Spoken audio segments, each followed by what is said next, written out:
Concha Pérez, hola Gustavo, gràcies per la xerrada. Sé que potser és una pregunta complicada, però com podem reconstruir el sentit comunitari, el sentit comú?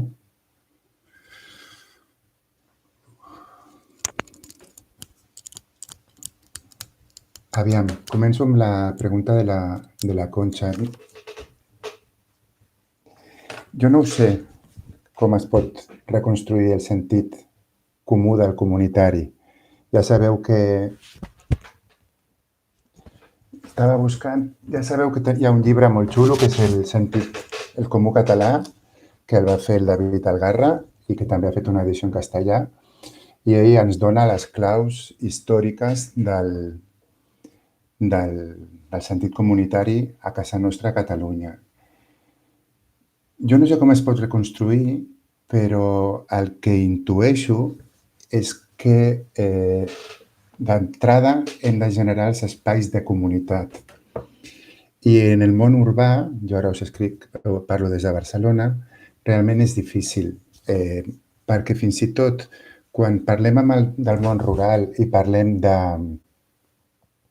que un poble és petit i en un poble petit hi ha problemes de relacions i la gent s'enfada i mig poble està enfadat amb l'altre mig poble, i això és cert, quan parlem d'aquesta realitat, el que estem parlant és de conflictes i, per tant, encara que ens fa por la paraula conflicte, estem parlant de comunitats, de relació, a vegades, entre, m'ho explicava ahir la Marta Soler, una economista de Sevilla, que les relacions de la comunitat poden ser entre afines o no afines. Entre afines seria pues, una família, les noves comunitats de gent que vol i fa projectes de viure en comú, com a Barcelona,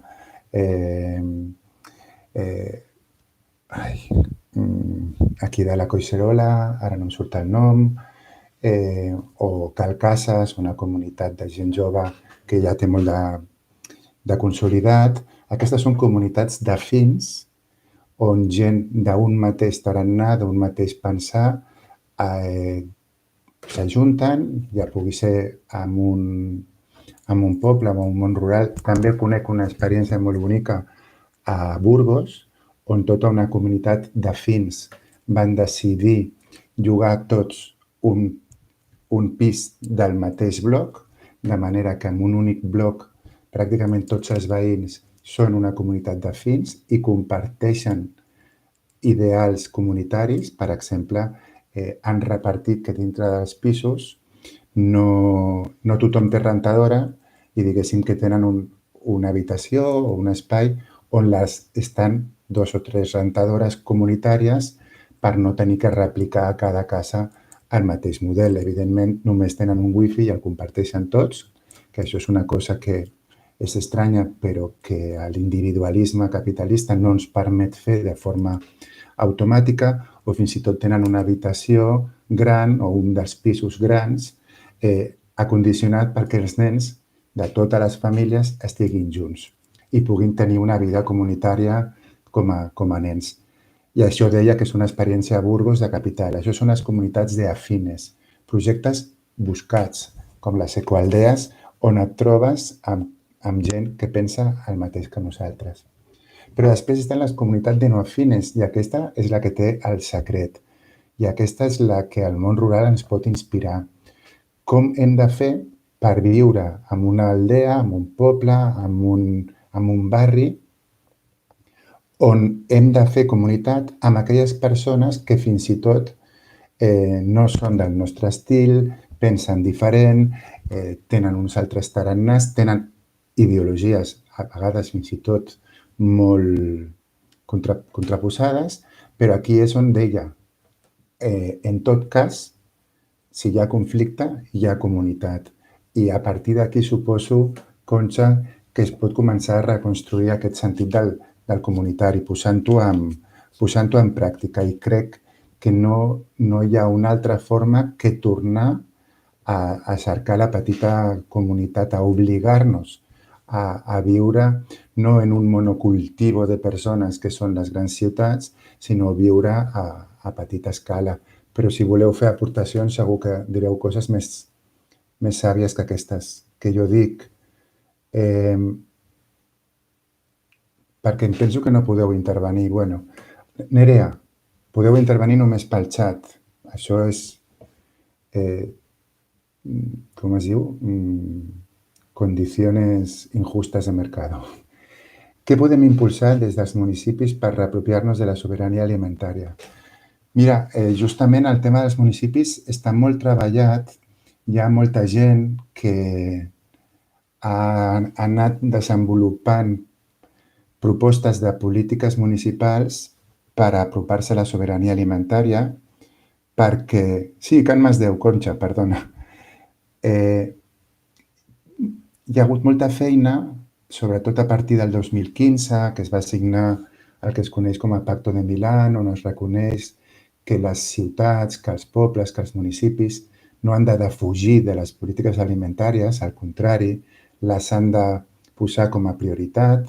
És molt greu que les grans ciutats no tenen regidories d'alimentació, vol dir que els importa poc o que no ho tenen plantejat. I a partir d'aquí, deia, de la signatura d'aquest pacte de Milán, es va començar a entendre aquesta necessitat de polítiques municipals. I hi ha molta feina feta. Si després vols, us puc passar links, però des de...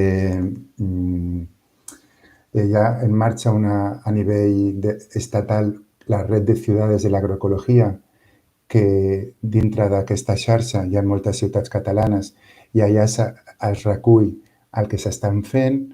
Fins ara, fa aquesta setmana, un col·lectiu de cooperatives vam elaborar un document que està penjat a la pàgina de la revista Sobirania Alimentària, on surten recomanacions per les administracions municipals de coses que es podrien estar fent ara en clau de sobirania alimentària amb aquesta situació de confinament i aquí també fins i tot es donen propostes concretes.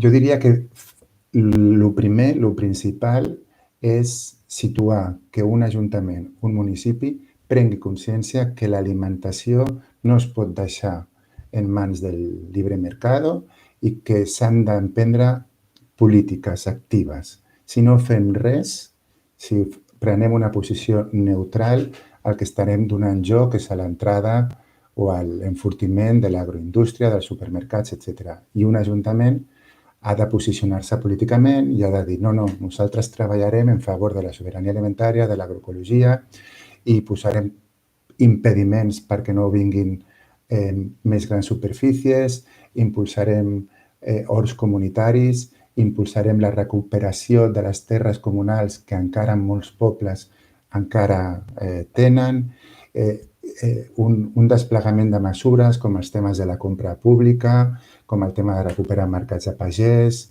mercats no sedentaris, que es diu tècnicament. Aleshores, aquí sí que deia que hi ha molt desplegament i si voleu més informació concreta la podem anar trobant. Sí, Nerea, jo si poso els links, ara no podré xerrar molt, però soberaniaalimentària.info i el de la red de ciudades de l'agroecologia no te'l sabria dir. On pobles que estan fent coses molt xules, per exemple, Cardedeu. Nerea. No, Sàvar. Hola, Gustavo. Quina és la teva proposta de cara al sistema tecnoindustrial? De cara a la indústria? Ai, no entenc molt bé la pregunta. No sé si la pots desenvolupar una mica més. Quina és la teva proposta de cara al sistema tecnoindustrial? És que no sé a què et refereixes. Què penso de la tecnologia? Què penso del sistema agroindustrial en general?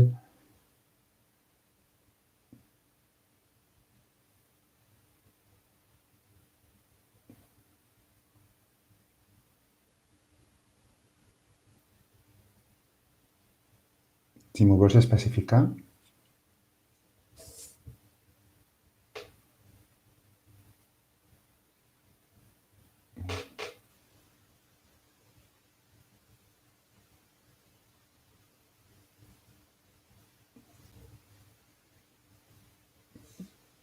I si no, no sé si alguna altra persona, ara, si no m'equivoco, diu que som 10 persones connectades, 9. Si algú voleu afegir alguna cosa, alguna pregunta, alguna reflexió que us hagi portat la conversa. Mar Gordó. El menjar ecològic costa car per al consumidor. El menjar ecològic costa car al consumidor. Hem acceptat dividir el menjar en sa i responsable per rics i acomodades i el contaminant i menys nutritiu per a la prole. Què podem fer per canviar-ho?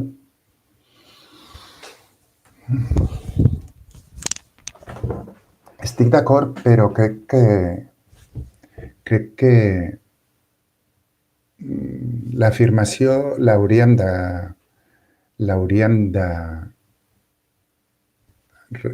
rebatre en certa mesura. Vull dir que costa més car és... En general és el comú, però la bona lògica ens diu que, evidentment, no pot ser més car una alimentació de proximitat, no pot ser més cara que una alimentació que ve de lluny, no pot ser més cara una alimentació amb matèria primera que amb aliments processats, no pot ser més cara, no pot ser més cara una alimentació de temporada que una alimentació fora de temporada, i tampoc pot ser més cara una alimentació ecològica que no requereix de fitosanitaris, de productes, d'insums, que una agricultura o una alimentació carregada de tots aquests productes. Per tant, el primer és que si això passa és perquè tenim un problema que es diu mercado capitalista, en resumides comptes, que està enganyant-nos a totes amb el tema dels preus. Ja ho deien Machado, que solo el necio confunde valor i precio. I, evidentment, el preu en algunes vegades, però no pas el valor. I si això no és congruent, també és cert que les persones que optem o que opteu per una alimentació de proximitat i de temporada, en la mesura que trobem mecanismes, cooperatives de consum, supermercats cooperatius, cistelles, horts comunitaris o fins i tot una petita part de la producció, si pots fer-la a casa teva o en algun espai comú, qui opta per aquest model d'alimentació sap perfectament que no gasta més diners que una família que compra al Mercadona. De fet, això ja es va fer un estudi a València que van agafar diferents famílies i famílies que gastaven els seus recursos, que compraven a cooperatives de consum i famílies que compraven al Mercadona. El preu individual d'un aliment del Mercadona, una coliflor del Mercadona i una coliflor de la cooperativa de consum, potser era més barata la del Mercadona. Però si tu al final miraves la despesa mensual de la gent de la cooperativa de consum i de la gent del Mercadona, la gent que comprava al Mercadona gasta més diners. Gasta més diners perquè no tenen bons hàbits de compra. És a dir, que encara que ens ho posen molt difícil, nosaltres podem demostrar que la lògica també ens porta a preus més justos. Evidentment, aquí hi ha un altre debat i no l'obriré ara, que és molt complexa, en què vol dir després o com hem arribat a aquestes diferències, com deia jo al començament de la xerrada, on 64 persones o 70, no recordo la xifra, tenen el mateix poder adquisitiu que la meitat més pobra del planeta. No? O sigui que el que hem de combatre d'arrel són aquestes injustícies pròpies d'un model capitalista. Però m'agrada fer aquesta diferència i demostrar que la gent pot trobar sistemes alimentaris. Ja sé que a vegades és molt complicat, ja sé que a vegades hi ha situacions molt, molt complexes, però només vull indicar que en la mesura que es pugui corregir aquest desequilibri, perquè l'agricultura industrial té molt recolzament, té molta subvenció, petrolis, etc. En la mesura que es pugui corregir aquestes diferències, encara serà més fàcil i serà l'única forma sostenible que tothom pugui arribar a menjar a partir de l'agroecologia. No sé si, Mar, era una mica el que tu preguntaves. I ara, en Sàvar, no sé si ho pronuncio bé, profundiza i diu: de cara a fer sistemes per elaborar productes, tecnologia a l'agricultura, la tecnologia dins del sistema agroindustrial i com plantejar la seva utilització. Justament és d'un tema del que sé molt poc i que d'aquí 2 números de la revista que jo coordino, que és Sobirania Alimentària, la que ensenyava al principi del vídeo, d'aquí 2 números parlarem d'això. I tinc la sort que quan fem un número de la revista, la veritat és que jo en primera persona aprenc moltes coses i podria tenir més que dir-vos. En tot cas, algunes idees generals. L'agricultura, el camperol, sempre ha estat innovant tecnològicament. Potser ens han fet veure el contrari i potser tenim una idea o ens han construït una narrativa, unes idees del camperol molt allunyat de la tecnologia, i no és cert. El camperol innova, la camperola innova constantment. De fet, les primeres innovacions de la civilització, les innovacions més destacades han sigut justament les agrícoles, no? Però i no para d'incorporar tecnologia.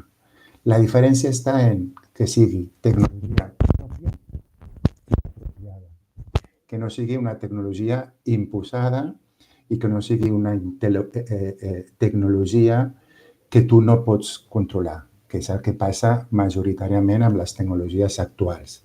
Si tu tens un tractor que evidentment necessites perquè tens moltes terres i no pots treballar tu manualment i necessites d'aquesta tecnologia que ens permeti fer les coses ben fetes, si tu no tens la tecnologia de reparar el tractor, comences a tenir uns lligams i unes dependències que en general no hauríem d'admetre. Per tant, crec que sí que és molt important anar incorporant tot allò que tingui a veure amb la tecnologia apropiada. I de la mateixa manera que hi ha grans multinacionals que estan innovant con GPS i sistemes de Big Data per fer avançar el que diuen l'agricultura intel·ligent, l'agricultura 3.0, també hi ha molta gent que en sistemes lliures està posant en comú aprenentatges i tota aquella tecnologia que pot compartir. De fet, per exemple, la tecnologia més bàsica, compartir llavors. Tota la gent que millora llavors. Això és un procés tecnològic. Pots fer 2 coses, fer-ho amb llavors híbrides o transgèniques i patentar-les, o tot el desenvolupament de llavors comunitàries que s'està fent, per exemple, a Catalunya amb la xarxa de graners i que després es col·lectivitza i es posen sistemes disponibles per a tothom. Software lliure o software tancat. Ja fa molts anys que la pagesia va optar, i això ens permet créixer com a civilització pel software lliure. No sé si ara, Sàvar, he sabut entomar millor la teva pregunta. Juana Hernández dice: ¿Cómo ves la permacultura como opción de producción de alimentos alternativa a la agroindustria? A mi m'agraden molt totes les nomenclatures que surten al costat de la paraula agricultura. i agroecologia, permacultura, agricultura regenerativa, però crec que no tinc cap preferència. Penso que al final el que hem de fer és una diferència molt clara entre agroindústria, que en si mateix com a paraula és un oxímoron, junten la indústria amb una cosa que té a veure amb l'artesania, amb lo manual, amb l'agricultura, i les altres agricultures, agroindústria i agricultures. En general, crec que l'agricultura industrial no hauria de rebre el nom d'agricultura i l'haurien de, amb ella, anomenar d'una altra manera.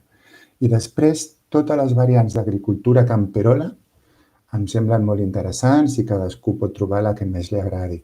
Ja sabeu, o si no ho sabeu, ho explico perquè ho repeteixo moltes vegades, de fet, d'on ve etimològicament parlant la paraula agricultura. Agri és tierra, cultura deriva directament de la paraula cultivar. Para eso, cuando una persona es muy culta, muy sabia, dicen, es una persona muy cultivada. I cultivar, si també mirem l'origen etimològic, veurem que cultivar deriva directament de cuidar. Per tant, fixeu-vos quina definició més bonica. Agricultura no és ni més ni menys que cuidar la terra. I aquesta és la gran diferència. Qui té cura de la terra o qui maltracta la terra. I aquesta és la diferència entre les dues grans tipologies d'agricultura. L'agricultura i la no agricultura, que seria aquest capítol d'agricultura industrial i totes les seves fórmules. No sé, Juana, si t'he sabut respondre. Sí que és cert que crec que l'agricultura i la permacultura té un paral·lelisme molt bonic amb la poesia i amb la música. És que tothom busca l'harmonia. I l'harmonia és una regla bàsica del planeta, una regla de la natura, i és justament la regla que l'agricultura industrial o el sistema capitalista ha desobeït i ha arribat a situacions de canvi climàtic, de pèrdua de fertilitat de la terra o de pandèmies. Al final, sempre és la mateixa resposta. Hem desobeït, ens hem cregut més poderosos que la pròpia natura. Sabar diu que sí, gràcies. Molt bé. I ja et dic que si tenim sort, amb un parell de trimestres haurem fet una revista per aprofundir en aquest tema de la tecnologia, que és molt interessant. L'altre dia teníem un debat sobre drones que puguin ajudar els pastors i a les pastores a saber un dia d'hivern que fa molt fred què passa amb les vaques que estan alliberades en un prat, no? I evitar que el pastor o la pastora tingui que anar a veure el ramat. No sembla que sigui una tecnologia contraproduent si aquesta tecnologia es pot fer amb un software lliure, amb una indústria propera, amb la sabidoria de gent del costat teu que pugui ajudar-te o que pugui estar darrere de la tecnologia. Si al final, connecto la bateria que s'està esgotant, si al final depenem de Google o de Microsoft, ho tenim regular, no?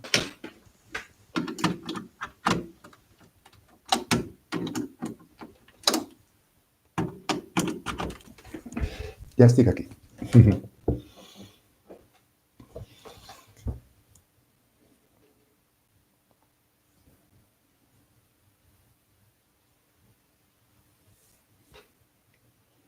No sé si voleu alguna cosa més.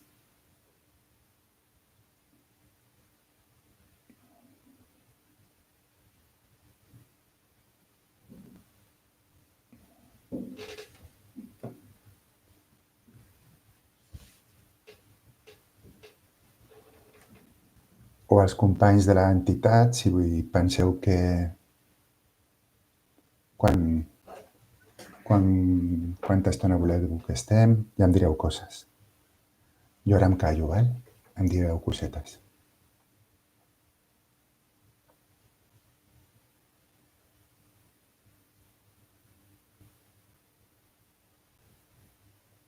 Juan Hernández. Otra cosa que veo muy lejano, la desurbanización de las mentes, la desurbanización de las mentes, porque tenemos las mentes colonizadas de pensamiento urbanocéntrico. Ese sí que es un reto complicado, porque mientras tengamos las televisiones encendidas, la cultura urbanocéntrica se nos mete por todos los poros y en todas las mentes y sobre todo en las mentes de los gobernantes. No sé, Juana, si es lejana o cercana. Yo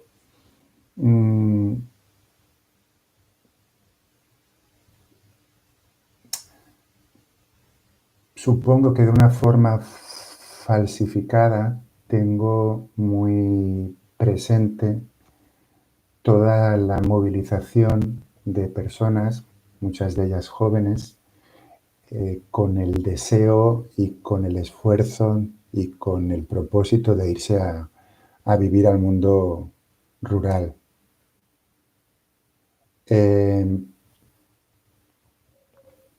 Y puede ser que sea una mirada, decía, muy falsificada porque lo detecto y cuando lo detecto lo valoro y yo mismo estoy en ese tránsito, lo decía en el vídeo, me parece, de asentarnos directamente en el pueblo.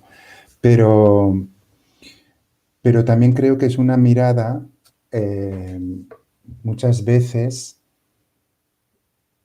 con ese sesgo colonial que nos cuesta mucho quitarnos, porque sí es cierto que hay mucha gente más, que ya hay más gente viviendo en las ciudades que en los pueblos, más del 50% ya vive en ciudades en el mundo, pero el otro 50% del mundo sigue viviendo en el medio rural. Entonces el reto efectivamente lo tienen las grandes ciudades, que se demuestra, y de nuevo con la pandemia se hace mucho más evidente, que son espacios, antes lo decía, monocultivos de personas, que son espacios insostenibles. De alguna manera, deberemos en esta reconstrucción de la sociedad, deberemos de encontrar esas fórmulas para reequilibrar ese punto demográfico, ese desequilibrio demográfico tan grave, ¿no? A nivel general se habla de la España vacía y yo siempre insisto en decir que el problema es la España llena. Supongo que tarde o temprano tomaremos conciencia. Yo no quiero preguntar nada, perdonad que no hablo en castellano, no sé catalán, pero sí quiero agradecerle el mensaje que transmites y a Batsac por haber pensado en la charla. Yo también voy a dar las gracias. También por el peso del capitalismo en las ciudades, es una cuestión política y creo que también es necesaria la lucha en los centros del capital. Sí, y además capitalismo y capital, ¿no? Con la misma raíz etimológica y perdonar que a mí siempre las palabras me llevan a otros lugares. Por eso creo que es muy importante el resituar la lucha del ruralismo también en las ciudades y no necesariamente porque todo el mundo tenga que volver a lo rural, porque entre otras cosas no es posible esa realidad, pero sí para desmontar de nuestros cerebros el funcionamiento, como muy bien dice Juana, de, de lo que significa estar encerrado en una capital, lo que significa vivir en una capital, dependiendo absolutamente de las empresas, del capital, del recurso económico para todo. Ese es un dogma, y es el propio del capitalismo, que está muy instalado i que moltes vegades no parem a tenir en compte de lo irracional que és el fet d'intentar resoldre la vida acumulant capital i que, a més, aquesta acumulació de capital actualment ara només busqui ja no, ni tan sols maneres per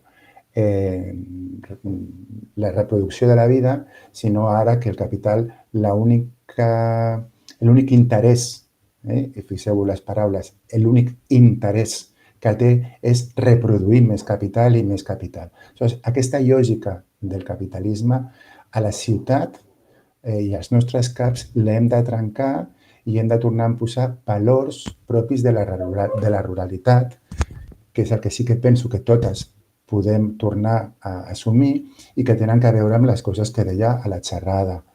La sobirania de l'ofici, de saber fer coses per nosaltres mateixos, de no dependre sempre de tothom per fer tot, la necessitat en castellano, la necessitat de desespecializar-nos. No pot ser que jo sàpiga molt d'una cosa i no tingui ni idea de les altres. Us heu parat a pensar, els homes que esteu aquí compartint la xerrada amb mi, si sabeu cosir o no sabeu cosir, si sabem cosir o no sabem cosir? És a dir, sabem fer mascaretes? Podem ajudar a la població fent mascaretes? Tota la gent que està fent mascaretes, majoritàriament, no penseu que seran dones? És a dir, què hem deixat de saber fer? Segon, de lligar la vida amb els límits de la natura i situar-nos amb aquests nivells de codependència. I el tercer punt, que era el que dèieu vosaltres al principi de comunitaris. No? I deixeu-me, perquè m'arriba la meva cistella, un segon. Alejandro, estoy en una conferencia YouTube. Está la puerta abierta. Llegas a casa. M'arriba la meva comanda d'Ecocentral. Perdoneu.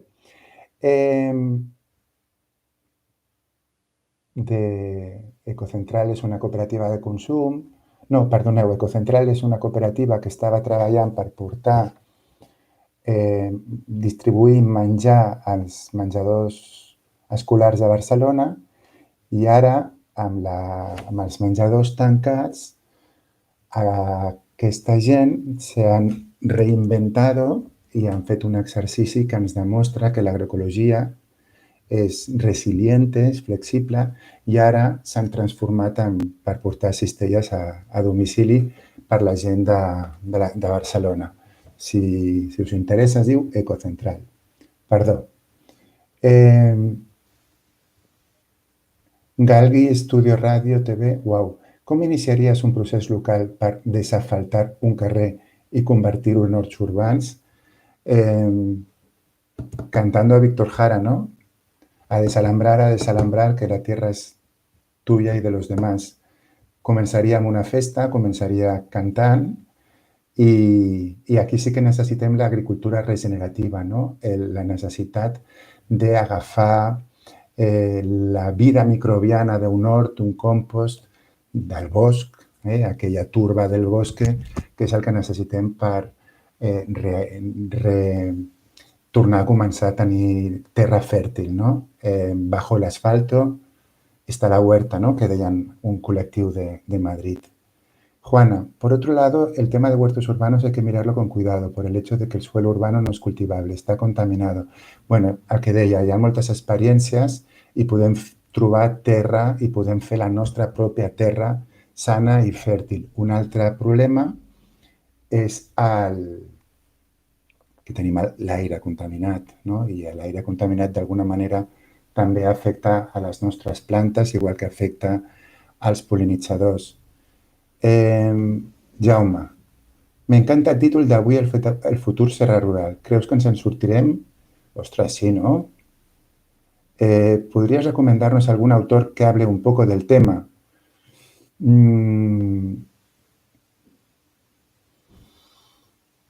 A mi m'agrada molt el futur serà rural, Jaume, sí o sí, ja ho veureu. Però autors, aviam, un segon. No marxeu, eh?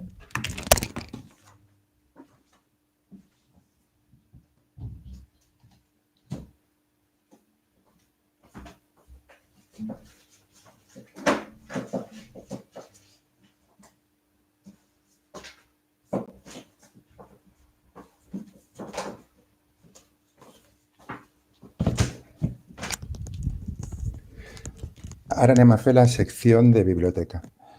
Mireu, aquest llibre és d'obligatòria lectura. Jo no sé si vosaltres el veieu del dret o del revés. Es diu Vides a la intempèrie. Marc Badal. Ho veieu al dret o del revés? Si algú pot respondre.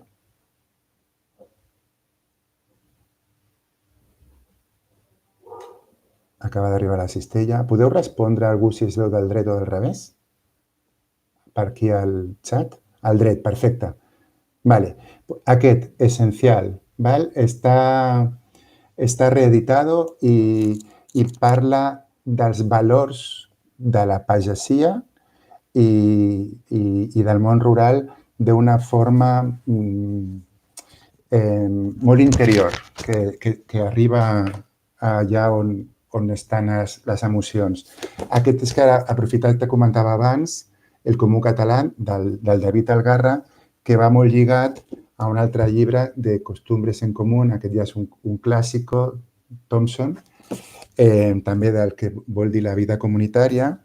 I aleshores, respecte a la importància de les economies d'aldees, aquest és un llibre nou de Jaime Izquierdo, La ciudad agropolitana i la aldea cosmopolita. Aquest està molt xulo, és molt pràctic i està molt xulo en el sentit de que fa la mateixa aposta per recuperar les economies comunitàries, les economies de metabolismos relocalizados, tant a nivell de barri, de ciutat, com a nivell d'aldea, però finalment Pierre Rabhi. Si us heu de quedar amb algun, jo Pierre Rabhi. Per què? Perquè és un pagès. Perquè és un pagès argelino, descolonizado, no com nosaltres, que va anar a viure a França i fa les reflexions més íntimes des del seu propi cos, no? I finalment situa el tema més fonamental. De fet, llegiré perquè veieu, només quan comença el llibre ja t'ho deixa molt clar, diu: a partir de ahora la mayor hazaña, la más bella, que tendrá que llevar a cabo la humanidad será la de responder a sus necesidades vitales con los medios más simples y sanos.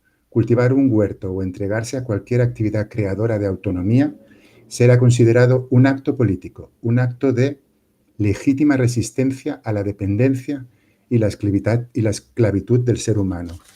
Si amb això ja no està tot dit, ja no sé qui ho pot explicar millor. Perdó, ¿Podrías recomendar algún autor? Juana dice, hay que mirar los escenarios. No son los mismos para países donde la población aún vive del sector primario que de los occidentales, cierto. A mí me parece interesante igualmente la tesis del decrecimiento. Va bastante ligada con estos temas y también con el modelo territorial. De fet, absolutament el decrecimiento es una ruralización y es una agrarización y es una primarización de las economías y es una descapitalización també de economías monetàries. Simplement, ara jo he de ser una miqueta... moltes vegades el decrecimiento neix i s'explica des de pensaments urbanos i està molt bé, però si li afegim tota la càrrega del que vol dir ruralitzar, sector primari, etc., crec que li donem una dimensió i una potència encara molt més forta, no? Igual que ara parlen de les economies circulares i moltes vegades ens agrada trobar terminologies noves, ho tenim davant, ho hem tingut sempre. Anem a posar en valor allò que la nostra gent, que els nostres indígenes han sapigut fer i ho han fet bé. I si li volem posar noms per tenir més ganxo en Twitter, li posem, però no cal desvirtuar el tema, no?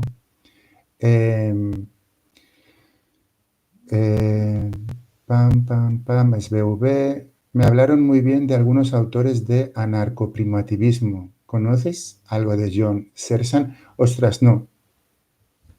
No, ho buscarem, ho apunto. John Cersan. No, no, no. Si algú té alguna història, alguna reflexió, pues perfecte. Ara m'he llegit un llibre que posa en valor Civilizados hasta la muerte. Viene que ni... Supongo que serà un best-seller en breu.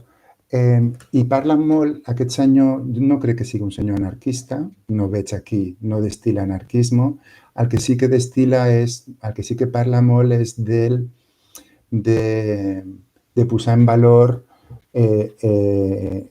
la gent prehistòrica abans de l'arribada de l'agricultura. I, ostres, surten temes molt, molt potents que interpel·len a totes aquelles persones com jo que sí que defensa clarament el model de vida agrícola i el model de vida rural. Aquest senyor fins i tot això ho qüestiona i va molt més a les arrels i parla tota l'estona de los recolectores cazadores, no? Però igualment, no? Com tampoc tornarem a la vida preneolítica ni a la vida del siglo XX, perquè no és impossible tornar, tot el que sigui reflexionar i interpel·lar és interessant. I ara l'organització diu, Gustavo, havíem pensat de tancar l'espai com a màxim a les 21. Gràcies a totes per fer preguntes. Alguna de les coses que ens plantejàvem com a organització ja s'han anat comentant. No, gràcies a vosaltres. Si voleu que aprofitem 5 minuts, com vosaltres vulgueu. Jo ara aniré a ordenar les carxofes del Prat i els enciams de la Costurica que m'han portat. Juana, tengo muchas críticas con el anarcoprimitivismo, en verdad, y el Zarzán lo mismo. El autor, que lo siento muy fuera de contexto para un modelo ecológico y territorial de Occidente. Vale, pues vamos a rebuscar. Yo lo desconozco. Por eso al final me quedo siempre con autores o referentes que a mí son los que me conmueven, que son todas esas personas. Desconozco quién es John Cersan, perdonar, pero me gustan todos los pensamientos que están manchados de tierra, ¿no? de la propia vivencia. Y si encima tienen poesía cuando escriben como Pierre Rabhi, pues libro de cabecera.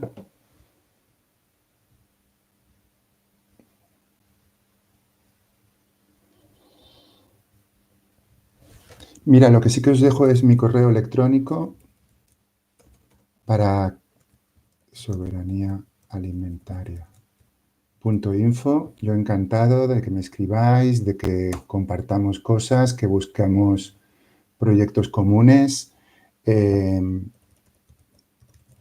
La página de la revista es una página también que, como nos gusta decir, no es de nadie y entonces es de todas y por lo tanto es un espacio también que se genera a partir de muchas aportaciones. A vuestra disposición siempre la página para todos aquellos temas que pensáis que nos pueden hacer a todas más y mejores. Y ahora sí, ¿no?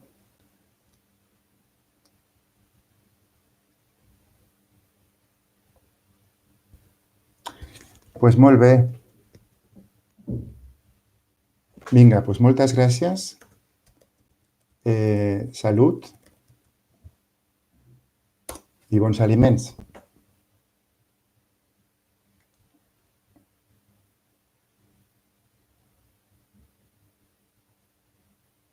No, gràcies a vosaltres.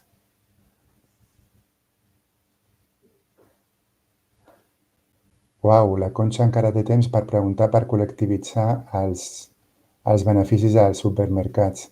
Bueno, sí, col·lectivitzar Mercadona. De moment ja sabeu que hi ha iniciatives dels supermercats cooperatius. Potser caldria la primera de les mesures. Molt bé. Vinga, doncs una abraçada. Gràcies. Salut.